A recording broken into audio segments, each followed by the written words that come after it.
Pauta de Análisis. Esto es Pauta de Análisis, son 8:34 de la mañana y comienza también el análisis en semanas que son claves para la aprobación o no, digamos, de lo que sea la discusión de la mega reforma, ley de reconstrucción nacional que va a entrar al Senado. Y también, ¿no es cierto?, en el análisis posterior que viene ahora de lo que deja el cambio de gabinete. El cambio de gabinete no mueve, o sea, los movimientos de fichas son movimientos de energías también en todos los gobiernos. De eso y más conversaremos esta mañana con nuestros panelistas de lunes. Cristóbal Uneus, director de Data Science and Forster. Ahí está. ¿Qué tal? Buenos días. Muy buenos días, Claudio. Y Claudio Alvarado, director del IES, Instituto de Estudios de la Sociedad. ¿Cómo estás, Claudio? Muy buenos días. Bueno, ¿cómo arrancamos? A ver, primero, ¿cómo arrancamos el lunes y cómo vamos cerrando mayo? porque está en perspectiva, ¿no es cierto?, la mega reforma. Y la pregunta es si este cambio de gabinete cambia el rumbo de alguna manera también del gobierno o de esas discusiones, Cristóbal. A ver, yo creo que el cambio de gabinete, yo distinguiría el movimiento principal en lo que pasó en seguridad. Sí, lejos. ¿No es cierto? Donde salió la ex fiscal Steiner, ¿no es cierto?, que había sido ministra, y entró Martina Rau, que era ministro de Obras Públicas. Yo encuentro bueno que el Partido Republicano se haga cargo del problema de seguridad, con una figura, un militante propio. Uno se pregunta por qué no fue él desde un principio. Y en ese sentido yo creo que es una movida en la dirección correcta. Pero también quiero poner un poco el tema de, él no sabe mucho de seguridad, ¿no es cierto? Entonces va a necesitar de un gran equipo.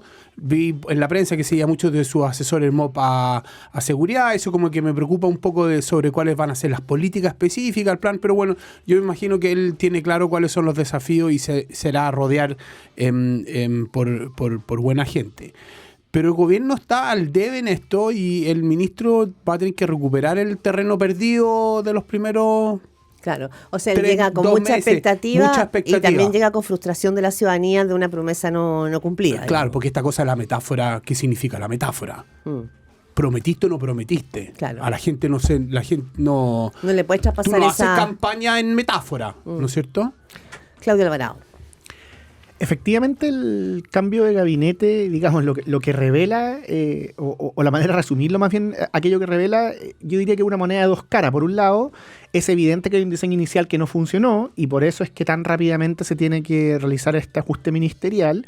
Pero por otro lado, el hecho justamente de hacerlo de manera tan pronta, tan rápida, también revela cierta audacia de parte del mandatario, una capacidad de adaptación, de reconocer que las cosas no están funcionando y hacerlo de modo muy anticipado. Entonces yo creo que ese hecho, sumado a la aprobación de la mega reforma en la Cámara Baja y a que viene la cuenta pública a la vuelta de la esquina, digamos, le da al Ejecutivo una oportunidad de generar un punto de inflexión del punto de vista de lo que está transmitiendo la ciudadanía. Todo esto a propósito de tu pregunta, Claudio, tú decías, genera un cambio de rumbo, digo, no necesariamente, pero abre la oportunidad.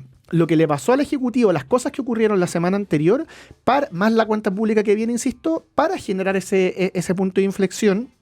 Y eso supone, como dice Cristóbal, bueno, hacerse cargo muy claramente del tema de seguridad y yo diría en términos más generales, supone transmitirle a la ciudadanía que así como en economía hay una hoja de ruta, lo propio existe en materia de seguridad, en materia de urgencias sociales y la cuenta pública una vitrina privilegiada para transmitir esa idea. Sí, mira, en mi podcast, que Conversaciones sin Pauta, aprovecho para pasar el aviso, entrevistaba a Magdalena Brown, que es la decana de comunicaciones de la Universidad Adolfo Ibáñez, y decía algo que tiene razón, que antiguamente, primero que en seguridad no había un Quirós que trajera, ¿no es cierto?, una carpeta con la propuesta económica. Pero segundo, tiene que ver con que hasta hace poco, en Chile, la ciudadanía elegía a un gobierno y Piñera venía con los grupos Tantauco, Bachelet traía su grupo, o sea, tu programa de gobierno no era solamente algo que tú presentabas para los debates presidenciales.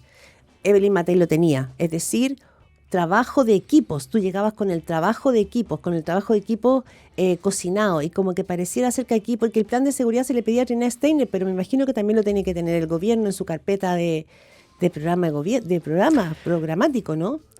Al respecto yo diría dos cosas de orden distinto, complementarias. La primera es que todo lo que ha ocurrido, digamos, el hecho de hacer el cambio de gabinete, pero más atrás relativa libertad que ha tenido el ministro Quirós para impulsar la agenda económica, el hecho de que la agenda de seguridad dependiera tanto de la ex ministra Steiner, todo eso me parece que revela algo de la personalidad del presidente, para, digamos, parafrasear a lo que decía ayer el presidente de la Cámara de Diputados, Jorge Alessandri, en una entrevista en el Mercurio, porque claramente es un presidente que, con lo bueno y malo que esto tiene, yo creo que tiene de dulce y de agraz, le da mucha libertad y protagonismo a quienes dirigen los ministerios para impulsar su agenda, y eso efectivamente marca un cambio de estilo distinto en comparación con lo que tenía, por ejemplo, el expresidente Piñera.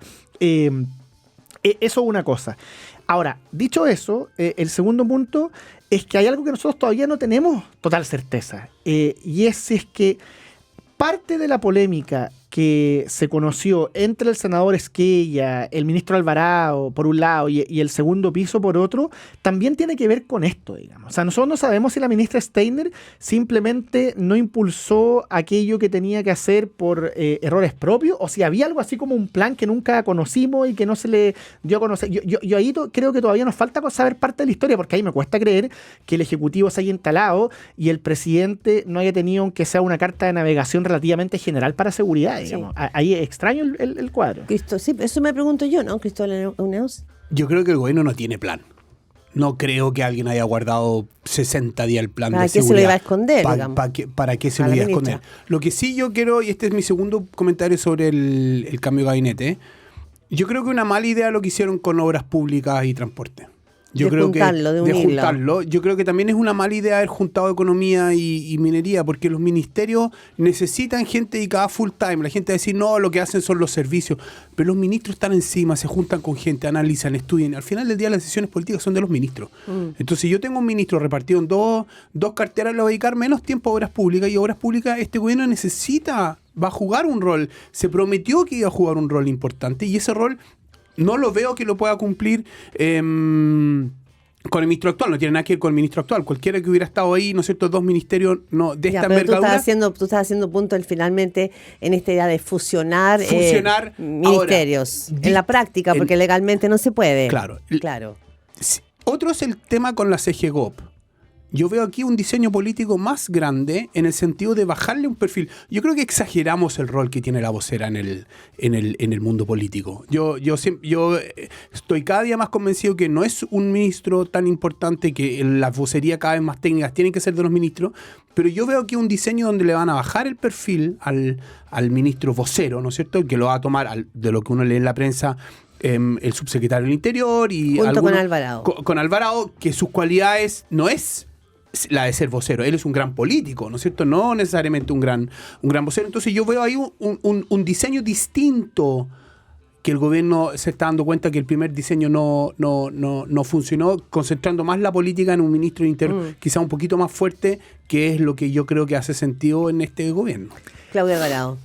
3 comentarios sobre lo que dice Cristóbal. Primero, coincido con él plenamente en que dentro de los ajustes que conocimos la semana pasada, el más desafiante para el Ejecutivo es la idea de reunir transporte y telecomunicaciones con obras públicas, porque son ministerios que por supuesto pueden tener algún tipo de diálogo, pero son ministerios que en principio tienen su razón de ser cada uno, y por tanto es compleja la tarea. Yo coincido en que eso es quizás lo más inquietante, lo más desafiante. Lo segundo es que respecto a una eventual fusión de ministerios, lo cual requiere presentar reformas, efectivamente no se puede llegar a hacer solo por voluntad del Ejecutivo.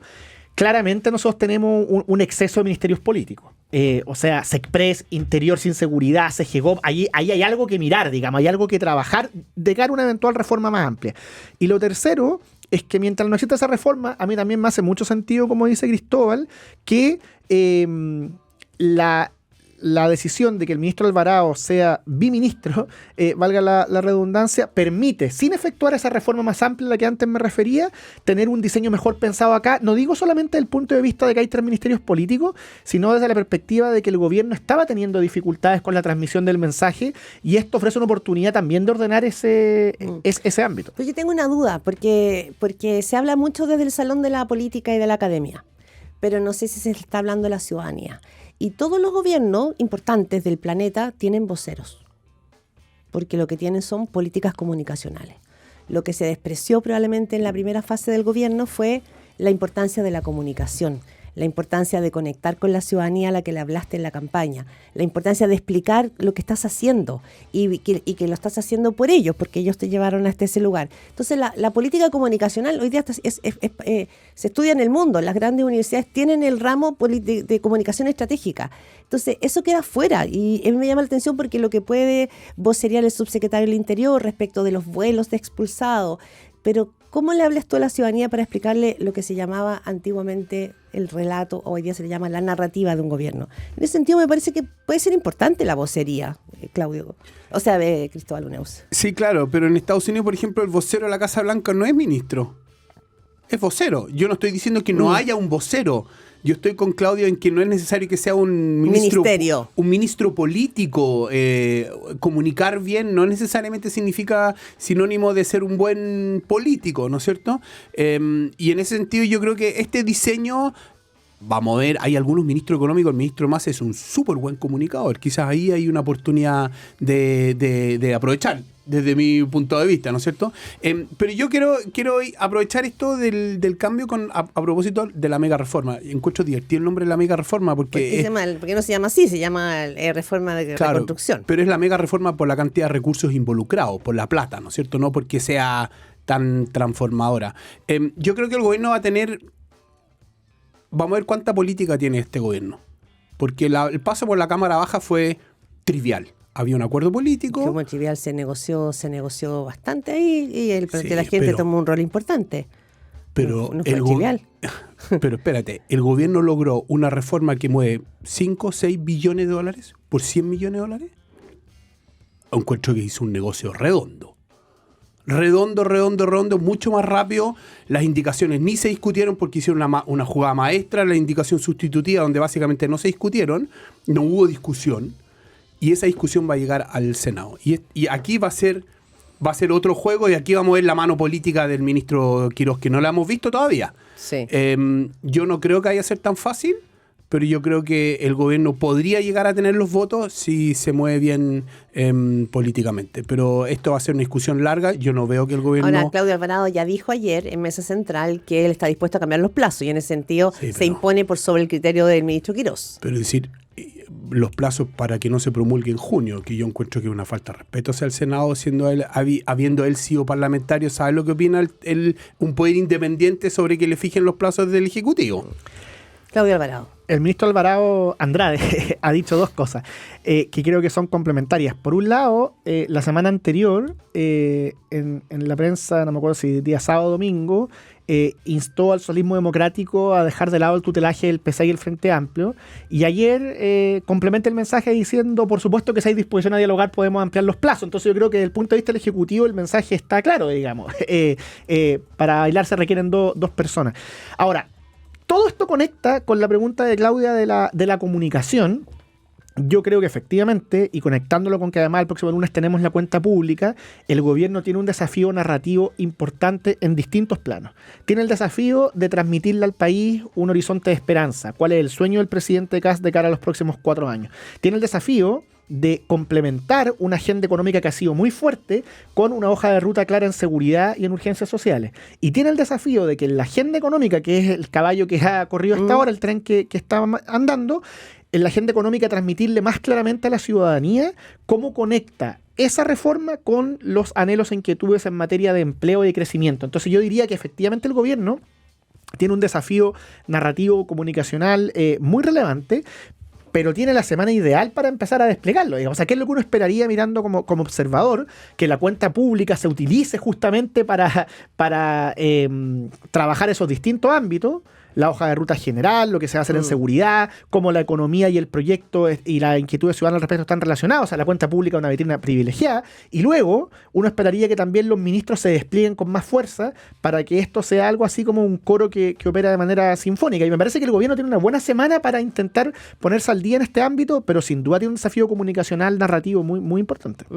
Sí, el Mercurio en su editorial del sábado decía, ¿no?, que el rediseño del gabinete tenía cosas a favor porque tenía muchos riesgos. Uno de ellos, ¿no es cierto?, es el tema de la vocería. O sea, nadie duda que hoy día Claudio Alvarado es el hombre más fuerte de la moneda. Hasta hace una semana eso no estaba tan claro. El más influyente era el ministro de Hacienda. Pero abre ese riesgo. Ahora, independientemente de cómo siga el curso, la política misma, ¿cómo ves tú el curso de la reforma? Porque esta mañana yo entrevistaba a la diputada Jimena Osandón y me decía, bueno, la derechita cobarde empieza a posicionarse por la llegada, digamos, de hombres fuertes que son más de la UDI y de Renovación Nacional, y señalando finalmente acá, ¿no es cierto?, aparece esa otra derecha que había sido apuntada como la derechita cobarde, así lo dice ella. A ver, yo veo en el tema de las ideas, yo veo aquí que ahí va a haber una discusión bien grande sobre si esta reforma, la rebaja de impuestos a las empresas, ¿no es cierto?, y el subsidio de la contratación va a ser compensado.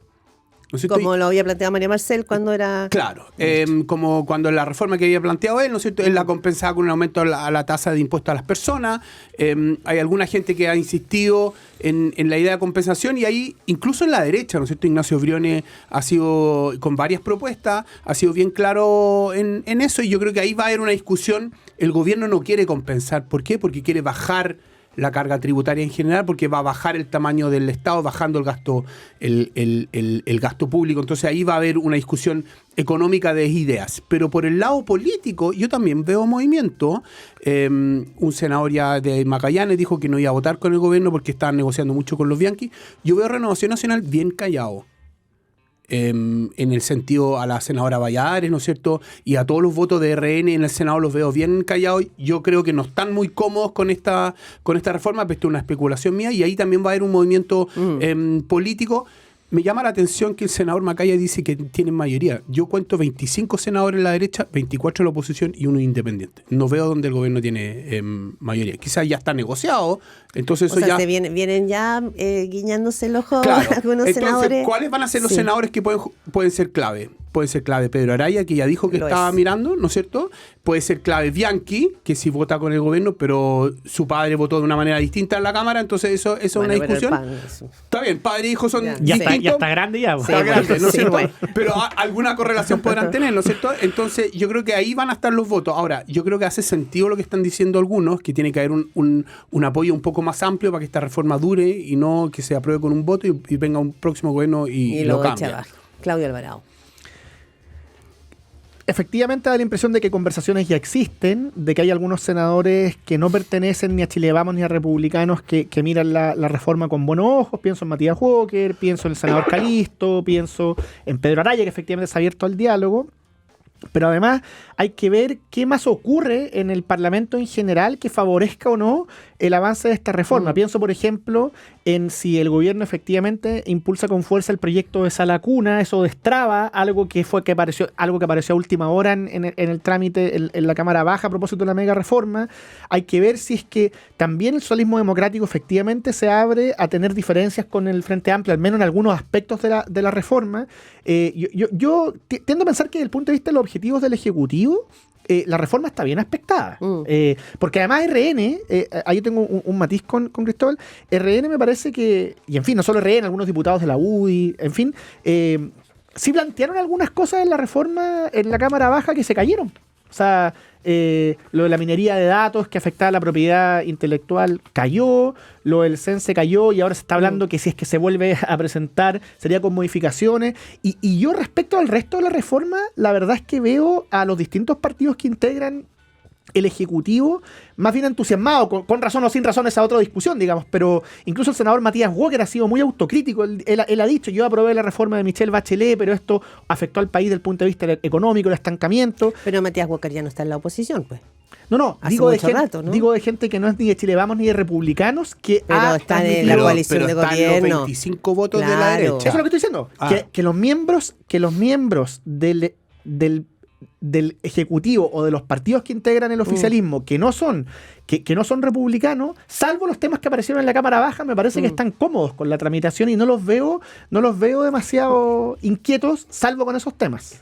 Se me quedan varias preguntas en el tintero, pero tengo que ir cerrando, son 53. Pero les robo 10 segundos, por favor. Sí, pero apenita, sí. El IES Cumple 20 años este 2026 y este miércoles presentamos una revista especial, punto y coma, número especial por los 20 años. La muestro acá a la cámara, se la traigo a mis copanelistas y los dejo a todos invitados. En la página web del IES está toda la información a propósito de este aniversario institucional. Muchas gracias, felicitaciones por ese aniversario. 8:53 de la mañana, Cristóbal Uneus, director de Data Science and Holster, nuestro panelista de lunes. Muchas gracias, qué bueno verlo por aquí. Muchas gracias. Fría la mañana, ¿no? Sí, muy fría. Claudio Alvarado, director del IES, muchísimas gracias. Gracias a ti, que Claudia. tengan un buen lunes y buena semana.